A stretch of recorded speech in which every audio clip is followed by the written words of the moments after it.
What is Angola? Angola is the 22nd biggest country in the world, 13.5 times bigger than its former colonizer. The Europeans say they discovered Angola in the 15th century, but since mankind started in Africa, it's safe to say that Angolans discovered their own country and have welcomed people from all over the world ever since. In Angola, people speak Portuguese, helping to make it the most spoken language in the Southern Hemisphere and the 5th in the world. Some of the top Portuguese language writers are Angolan.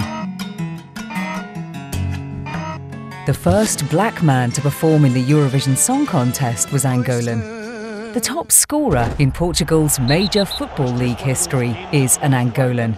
The 2 times Benfica won the Champions League, their captain was an Angolan. The funny thing is, football is not even Angola's favourite sport. That would be basketball. In the last 13 editions of the African Championship, Angola won 11 times. Angola is the 4th biggest economy in Africa and the 2nd biggest oil producer. But according to experts, by 2018, it will be the biggest. The country has other treasures like diamonds, gold, iron, copper, lead, marble, wood, coffee, corn, sisal, tobacco, and rare animals like the palanca negra, a giant antelope and one of Angola's national symbols. Angola is the homeland of the 3rd hottest music genre in the world and of the 2nd hottest music genre in the world, which would later give birth to the hottest music genre in the world. Kylie Minogue, Jamie Foxx, Mickey Rourke, Samuel L. Jackson or Kristen Stewart are some of the stars involved in the films of Hollywood producer and Angolan citizen Rui Costa Reis.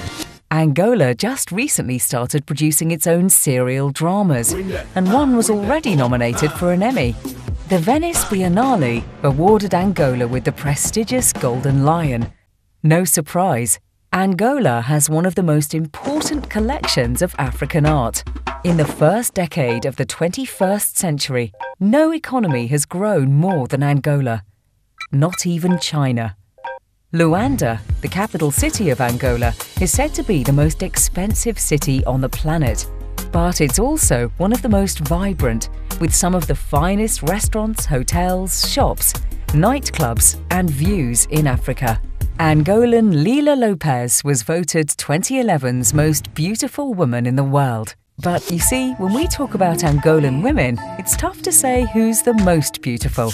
Weather can get hot in Angola, sure, but have you tried the beer? The richest woman in Africa is an Angolan. Oh, and she's pretty too.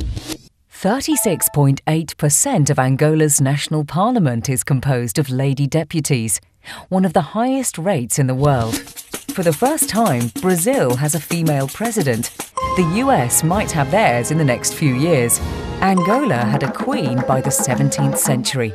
For over 20 years, Simpsons have always been yellow, except for one day, the day they announced they were going to be televised in Angola. A few years ago, during wartime and right after, the world's biggest corporations looked at Angola with caution. Now, they're all coming to Angola to invest. A few years ago, Europe didn't want the Angolan airline company in its skies. Now, the biggest airline companies in the world fly in Angola's skies. Angola occupied a seat in the UN Security Council in 2003 and 2004, and it's in a good position to take it up again. Angola hosted the 2010 Africa Cup of Nations, the 2013 Roller Hockey World Cup, 3 editions of Afrobasket, and it's ready to host a whole lot more of world-class events. 14 years of War of Liberation plus 27 years of civil war delayed Angola's development, of course. But Angolans have jumped stages. Today, 1 in every 2 inhabitants has a cell phone. 1 in every 3 houses has paid TV. Angola continues its reconstruction plan, building new roads, hospitals, schools and social housing.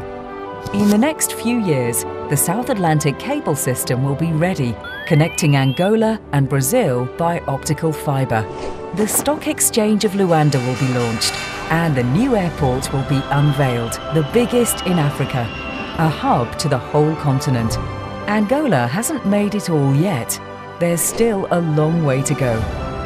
This is what Angola achieved in a little more than a decade of peace. Imagine where it may get. Angola smiles to the world, an oasis of peace.